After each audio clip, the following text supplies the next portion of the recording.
The Hebrew Bible gives God a personal name written with 4 consonants. YHWH because ancient Hebrew texts normally recorded consonants without all the vowels, and because the name later stopped being pronounced publicly, its complete ancient pronunciation is disputed. The 2 best-known forms are Yahweh and Jehovah. More precisely, Jehovah represents the Hebrew vocalization Yehovah. Neither form can be proved with absolute certainty. The question is which one is better supported by the evidence that has survived.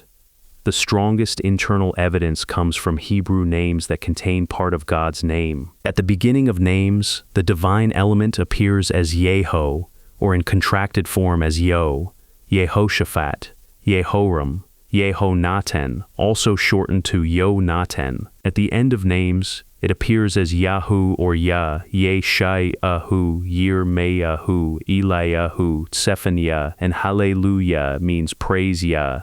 The complete biblical pattern is therefore Yeho or Yo at the beginning, Yehu or Yah at the end. This must be explained accurately. Yehovah does not simply lose letters and mechanically become Yah. These are position-dependent forms used when the divine name is joined to another element. The consonantal element YHW is vocalized Yeho at the beginning of many names and Yahu at the end.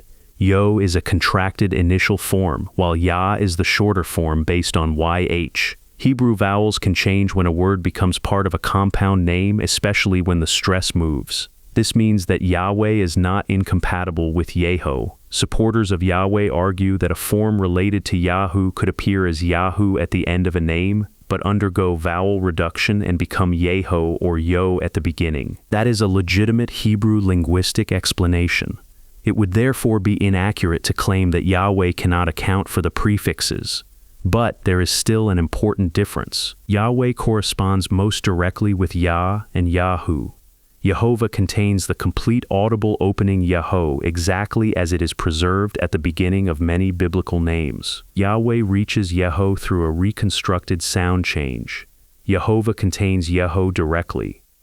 The final forms Yahu and Yah do not prove every vowel of Jehovah, but neither do they prove every vowel of Yahweh. They are shortened forms of YHWH, not spellings of the complete name, so the full pattern must be considered together. Yeho and Yo initially, Yahu and Yah finally. The consonantal forms YHW and YH were used in names in ancient times, when the pronunciation of YHWH had not yet completely disappeared from public life. Their transmitted vocalizations therefore provide real evidence, even though they cannot independently reconstruct every vowel of the full name. On the most direct surface comparison, Yehovah fits the initial form Yeho more closely than Yahweh does. That is the strongest argument from the biblical names themselves. Now consider the case for Yahweh. It rests mainly on 3 lines of evidence. First, the forms Yah and Yahu preserved in Hebrew. Second, ancient Greek transcriptions such as Iau, Iaui, and Iabi. Third, grammatical theories connecting YHWH with Hebrew verbs meaning to be, to become, or to cause to become. These are genuine arguments. Yah and Yahu make a Yahu-type pronunciation plausible.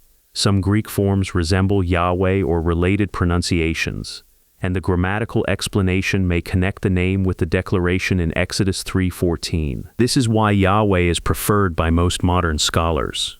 But the evidence has limits. Yah and Yahu are abbreviated forms and do not reveal the complete name.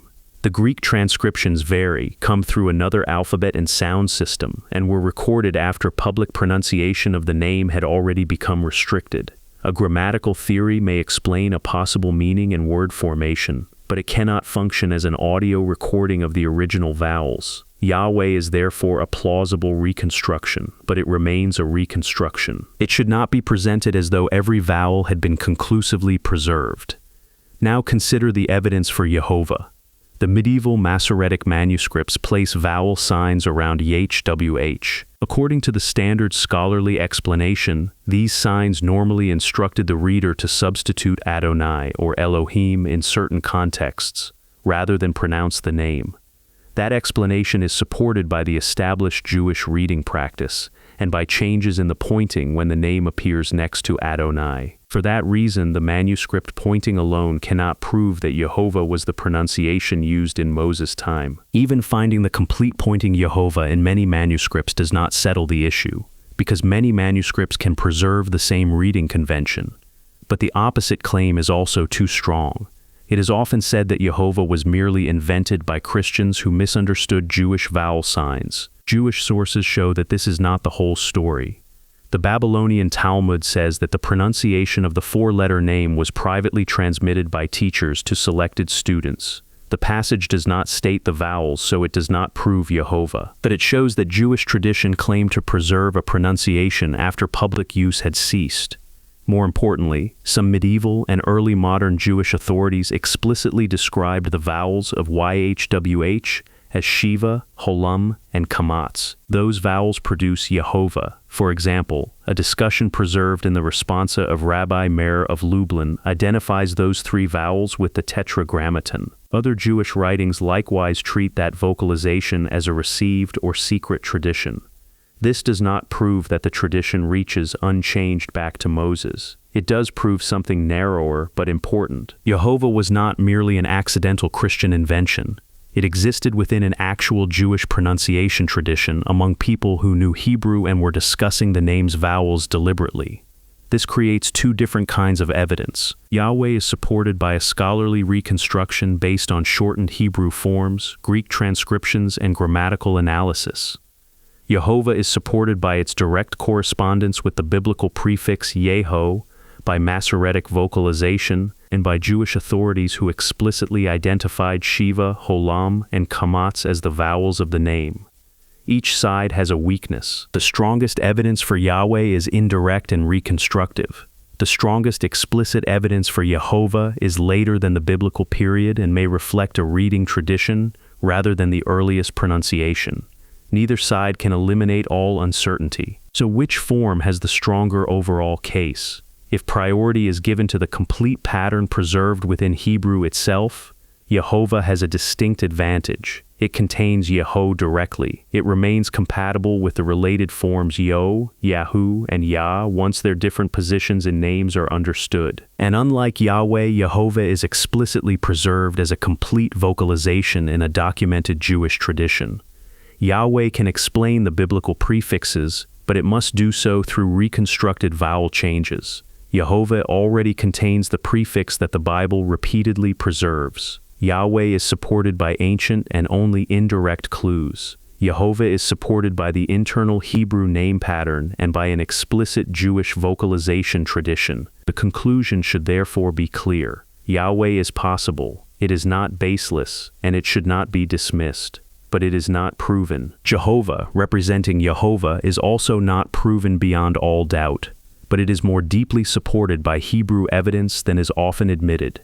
It directly preserves Yeho, the initial form found throughout biblical names. It can stand within the complete pattern of Yeho, Yo, Yahu, and Yah, and it was explicitly recognized by Jewish authorities, not merely created by later Christian readers. For those reasons, Jehovah can reasonably be judged the stronger and more complete fit to the evidence preserved in the Hebrew Bible and the Jewish transmission of its name. Not because Yahweh is impossible or every uncertainty has disappeared, but because Jehovah draws support from both sides of the Hebrew tradition, from the name pattern preserved inside the Bible, and from a documented Jewish tradition that vocalized the complete name as Jehovah.